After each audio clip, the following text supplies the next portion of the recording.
Hi అండి, నమస్తే. Welcome to Shiva Sai Ramadevi. నేను మీ రమాదేవి. ఈరోజు కూడా ఒక మంచి వీడియో తీసుకొచ్చేసానండి. ఈ వీడియో వెంకటేశ్వర స్వామికి శనివారం రోజు నేను ఎలా పూజ చేసుకున్నాననేది చూపిపోతున్నాను.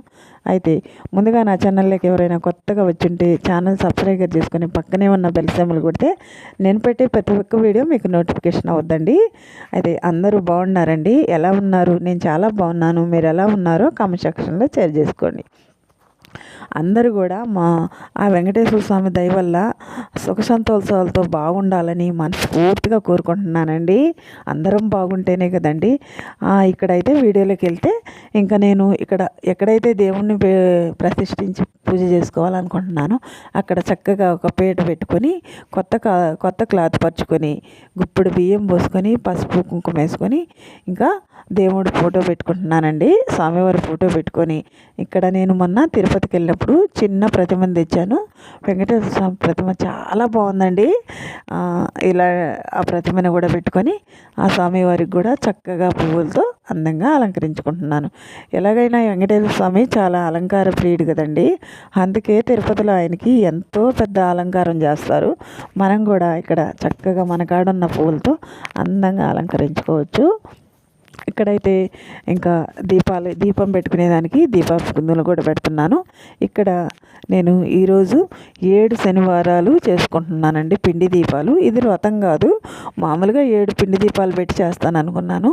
అయితే ఫస్ట్ వారం 1, రెండో వారం 2 అలా పెట్టుకుంటూ వచ్చి ఇది 7వ వారం అండి. 7 దీపాలు పెట్టుకుంటున్నాను స్వామివారికి. ఈ రోజుతో 7 వారాలు పూజ నేను సంపూర్ణం పూర్తవుద్ది. ఇంకా ఇక్కడైతే 7 దీపాలు పిండి దీపాలు పెట్టుకున్నానండి. 7 దీపాలకి చక్కగా ఆయిల్ వేసుకొని ఒత్తులు కూడా వేసేసుకున్నాను. ఇంక ఇక్కడైతే నేను దీపారాజన వెలిగించుకుంటున్నాను. ముందు దీపపు కుందెంలో దీపారాజన వెలిగించుకొని తర్వాత స్వామివారికి కుంకుమ గంధము ఇక్కడైతే నేను జవ్వాది పొగట వేసుకుంటున్నానండి. మంచి వాసన వచ్చేదానికి స్వామివారికి అన్ని అలంకారాల్లో మంచి వాసన వచ్చే పువ్వులు అవన్నీ పెడతారు కదా. మనం ఏవైనా చక్కగా సుగంధభరితమైన పువ్వులు కానీ పెట్టుకోవచ్చండి స్వామివారికి. ఇక్కడ నేను దీపాలకు కూడా చక్కగా అక్షంతలు గంధం కుంకుమ సమర్పించుకున్నాను.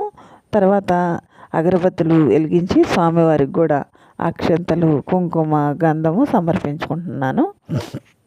అయితే నేను 7 శనివారాలు ప్రతి శనివారం ఒక్కొక్క దీపం కాడించి 7 దీపాలు దాకా చేసుకుంటున్నాను కదా. ఈరోజు నేను ఉదయాన్నే పూజ చేయలేదండి, సాయంత్రం చేసుకుంటున్నాను. ఉదయాన్నే కొంచెం ఎందుకో ఒంట్లో ఏదో బాగలేనట్టు అనిపించింది, నీరసంగా అనిపిస్తే నేను చేసుకోలేదు. సాయంత్రం చేసుకుంటున్నాను. అయితే మనం ఎప్పుడు చేసినా స్వామికి మనం శ్రద్ధగా చేయాలి. మనస్ఫూర్తిగా చేస్తే ఏ టైంలో చేసినా చేసుకోవచ్చండి. ఇక్కడ నేను వస్త్రం కూడా స్వామికి సమర్పించాను. ఫోటోకి కూడా వస్త్రాన్ని సమర్పించానండి. తర్వాత అక్షంతలు కూడా సమర్పించాను. ఇక్కడైతే పిండి దీపాలు వెలిగించుకుంటున్నాను. అక్షంతలు కుంకుమ గంధం సమర్పించిన తర్వాత పిండి దీపాలు వెలిగించుకుంటున్నాను. ఒకవేళ పెద్ద దీపాలు కానీ పెట్టుకొని ఉంటే మీరు ముందే కూడా వెలిగించుకోవచ్చండి, ఏం పర్వాలేదు, ఎప్పుడు వెలిగించుకోవచ్చు. అయితే నేను 7వ శనివారం అండి ఇది. కాకపోతే ఇది 7వ శనివారం కాదండి, మధ్యలో ఒక శనివారం వదిలేసాను. మామూలుగా లైన్గా 6 శనివారాలు చేశాను. 7వ శనివారం వచ్చేలాకే నేను ఊరికి వెళ్ళింది కూడా తిరుపతికి వెళ్ళాలని వెళ్ళాము. 7వ శనివారంకి తిరుపతిలో ఉంటాము అనుకున్నాము, కానీ కుదరలేదు. 7వ శనివారం పోయినాక నేను తిరుపతికి వెళ్ళాను. తిరుపతికి అయితే వెళ్ళాము, కాకపోతే ఆ స్వామి అదృష్టం, ఆ స్వామిని పూజించడం వల్ల నాకు అదృష్టం వచ్చిందని అనుకుంటున్నాను. ఎందుకంటే 7 కొండల స్వామికి 7 వారాలు 7 శనివారాలు పూజ చేసినాక 7 కొండలు ఎక్కించాడని నేను అనుకుంటున్నానండి. 7 కొండలు ఎక్కే అదృష్టాన్ని కల్పించాడు ఆ స్వామి అని నేను అనుకుంటున్నాను.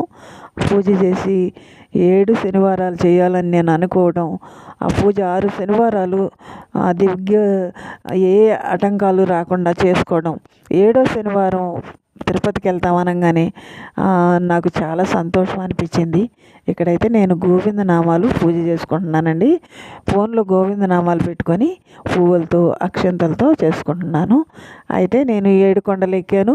ఏడుకొండల స్వామిని దర్శించుకున్నాను. చాలా బాగా అయిందండి దర్శనం. అయితే చాలా నిదానంగా అన్ని రోజులు 30 గంటలు 20 గంటలు పడుతుందంట.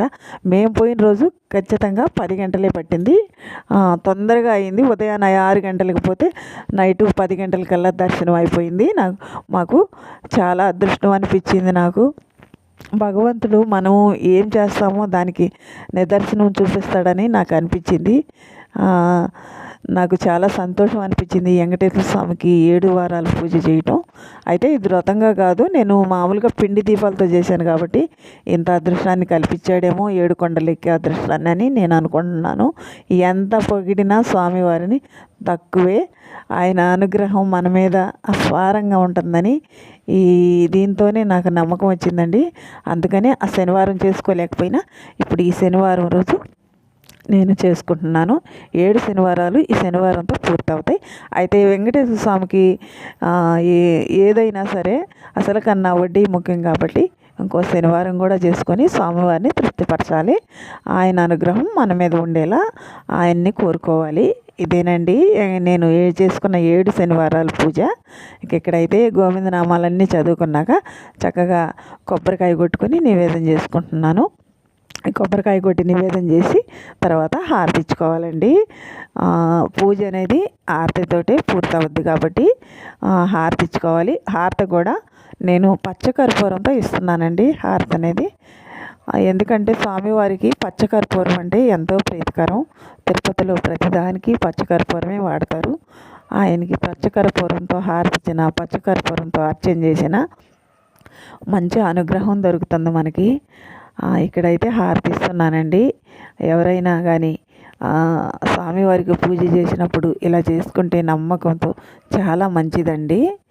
ఇక్కడైతే నేను పిండి దీపాలు పెట్టాను కదా, పిండి దీపాలని కొండెక్కిన తర్వాత మనం ఒక దీపం అందరం ప్రసాదంగా తీసుకొని మిగతా ఈ గోవుకైనా పెట్టుకోవచ్చు, లేదా పారే నీళ్ళలో కలపచ్చు, లేదు కుదరలేదంటే ఎక్కడైనా చెట్టు మొదట్లో వేసుకోండి, ఎవ్వరూ దొక్కని చోటు.